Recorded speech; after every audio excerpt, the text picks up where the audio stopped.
Hey everyone, today's topic is about having unsupportive parents and how that affects your livelihood.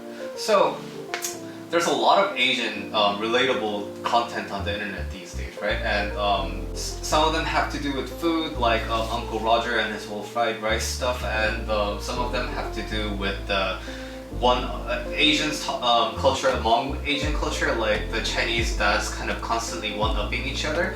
But I think one of the things that really intrigued me these days is the content that focuses on the parents who are never satisfied with their children. So like, oh, why are you not doctor yet? That kind of content. So when you look at the comments for those videos, it's a lot of people who are saying they really resonate with this video and their childhood and their sort of life experience really resembles this video. Like they did a lot of great things, they achieved a lot of different things, but then their parents never just seemed to be like really proud of them, right? And so this is I think one of the more common this is a common phenomenon around Asia, not just for Asian Americans, but like, you know, Asian parents in general. They always seem to have these like really high expectations, and then when they don't meet when the children don't meet it, they get really disappointed and they call you a failure and blah blah blah blah. So the parents probably have good reasons to, you know, behave that way, right? So for example, a lot of Asian parents who experienced the aftermaths of the World War II and the Korean War, they probably had things really going rough for them, and then, you know, they got their life together, and then they, you know, started a family, and then they provide everything for their kids, and you know, like they have high expectations for them because they didn't have to suffer through war, they didn't have to suffer through poverty. So like, oh, we made this really good environment for you, so why can't you thrive? So like, there's plenty of other reasons why the parents generally behave this way, but this video is not for the parents, it's for the kids. So when the parents, like, no matter what good intention they have or bad intentions they have, when they constantly demean their children, it actually affects their self-esteem. And parents, when you're a child, you don't know how to take care of yourself. When you're a child, you don't have the legal right to pursue your freedom. You can't work for money. You can't have your own dwelling. You can't have a car registered under your name, right? So these are sort of like the real world adulthood things. But then when you're a kid, you don't know how emotions are supposed to feel. So you rely on the help of others. You don't know how to eat certain things. You don't know how certain actions will affect you. Like, oh, I did something. Is it a bad thing or a good thing? You rely on your adults who are surrounding you for that kind of growth and for that kind of education about the world, right? So you have you, who is this like little thing, doesn't know anything about the world, very innocent, and then there's this adults, and especially your parents, who are kind of your entire world when you're young, right? And then they tell you that you're disappointed in that they tell you that they're disappointed in you.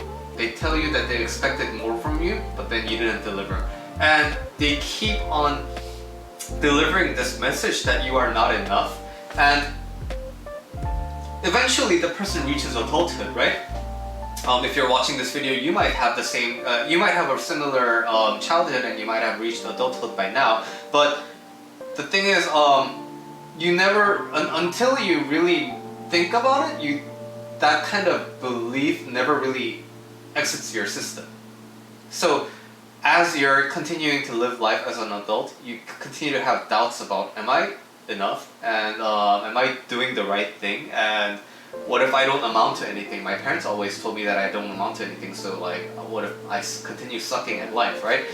And you know, some people can escape from it when they leave their parents, and you know, maybe life happens to them, and you know, they win the lottery and they can be completely independent of their parents, or I don't know, maybe some parents eventually become proud of their kids or whatever. But if left untreated, this kind of thought can fester until your 50s or 60s. So maybe your parents are all dead and they don't even exist anymore, but then you still have this lingering thought of, I'm not enough, and I suck, and I'm a disappointment, even when their parents don't exist. So in order for you to step out of this mentality, you need to make the decision to step out of that mentality, right? But it's so hard to do that when you're in this kind of victimhood mentality because it seems so unfair. You were dealt this really crappy hand of really bad parents, and they basically shunned you for your entire childhood that you're not enough. And then you have to do the work to get out of that zone. So it feels really unfair. And so that aspect also explains why your parents trigger you so much, right? So let's say you're grown up and then your parents say, oh, like why do you have so low self-confidence? You're not really, you don't put yourself out for anything. And then you just get really mad because, well, I'm this way because you raised me this way, right? But then when you say that, parents typically respond with like, oh, we did all the best for you and you just suck. And right, so this happens a lot. So my hope is to get you to make the decision to step out of this victimhood and start taking responsibility for your life by defining who you are in terms of yourself. So my message for you today is the more you define your life by how your parents look at you, and the more you look at yourself as a victim, the more you are actually a disappointment to your parents. When you continue to put yourself in this weak position of, oh, I don't have any power and I can't do anything, that's what your parents are disappointed at you about, right? So by putting yourself in the victim's role, you're embodying the definition of disappointment for your parents. But the thing is, you are your own being. Your parents may have given birth to you with the expectation that you're gonna be a doctor or a lawyer, but that's their expectation, right? The thing that actually happened is they gave you life, and you have authority over your own life. And if you are an adult, it is your responsibility to recognize that you have the power to define your life going forward. This video, I'm not giving you tips on how to do that. This video, I'm not explaining how you can get out of that mentality. Because what's really important is that you feel really motivated to stop defining yourself by your parents' expectations of you. Because you're way more than that. There's a whole world of possibility awaiting you that you cannot see as long as you continue defining yourself by the expectations of your parents. So in upcoming videos, I'll be explaining in depth a little bit about the strategies around recognizing your self-worth and how to find things that you're passionate about.